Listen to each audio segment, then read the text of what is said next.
नमस्कार दोस्तों, R O technical expert YouTube channel में मैं अरुण भारद्वाज आपका स्वागत करता हूं और उम्मीद करता हूं कि आप अच्छे होंगे। तो सामने दोस्तों आप देख रहे हैं ये कैंट ब्रांड का ये आर ओ रिपेयर किया जा रहा है। अब रिपेयर क्या किया जा रहा है, इसका यूवी वगैरह भी चेंज करके देख लिया गया है। पुराना जो यूवी था हालांकि वो ठीक है यूवी, नया यूवी भी लगाने पर हमारा आर ओ काम नहीं कर रहा था। क्लाइंट का फ़ोन आया कि अरुण जी हमारा आर ओ जो है वो बीप की साउंड मतलब जो बीप बीप की साउंड आ रही है। तो हमारे टेक्नीशियन ने जाके चेक किया तो पता चला कि भाई यूवी वगैरह नया लगाने के बावजूद भी इसकी जो रीसेटिंग होती है सर्किट से, वो रीसेटिंग नहीं हो रही थी। फिर आगे प्रोसेस किया गया। प्रोसेस करने पे हमें पता चला कि भाई हमारा जो है इसका एसएमपीएस जो रहता है, पावर सप्लाई जो रहती है हमारे जो पूरे सिस्टम को ऑपरेट करती है, वही काम नहीं कर रही। अब वो काम नहीं कर रही है, अब उसे स्पार्क करके देखते हैं उसके पॉइंट वगैरह कि 24 वोल्ट डीसी वो दे रही है या नहीं दे रही।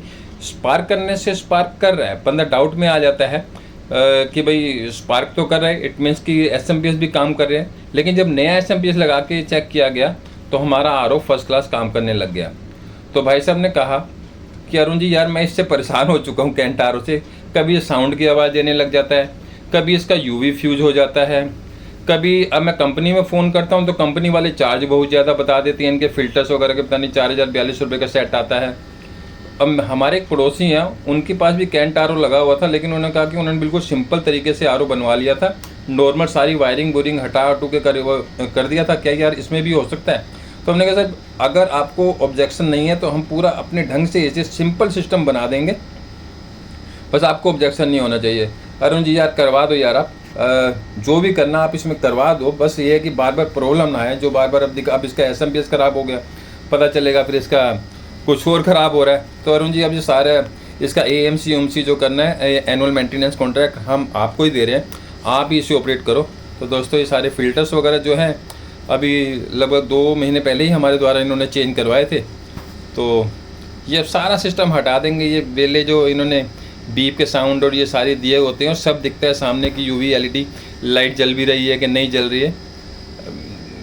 जितने मर्जी पंगे डाल दो, ऐसा कुछ नहीं है, बढ़िया चलते हैं आरओ।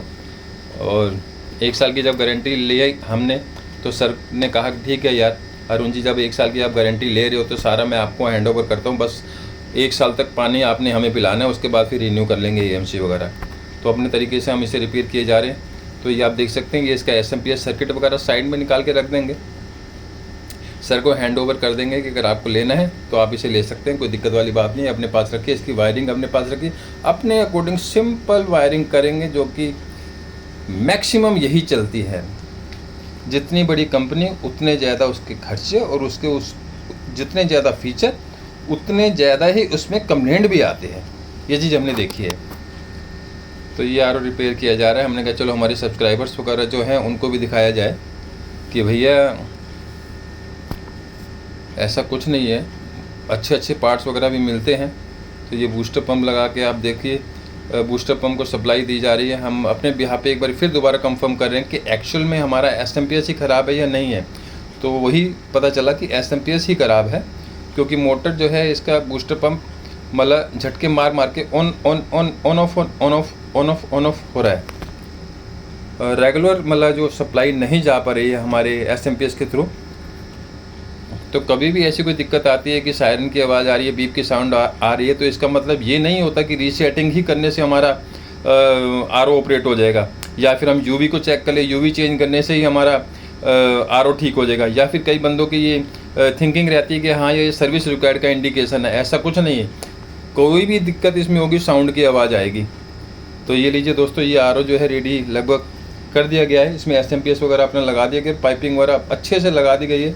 फ्लोट, इवन फ्लोट भी जो है वो मैग्नेटिक फ्लोट को हटा के हम अपना फ्लोट सिंपल लगा रहे हैं इसके अंदर।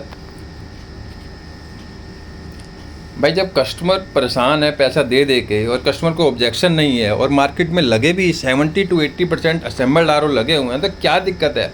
लेकिन सबसे बड़ी बात आती है क्वालिटी से कॉम्प्रोमाइज़ नहीं होना।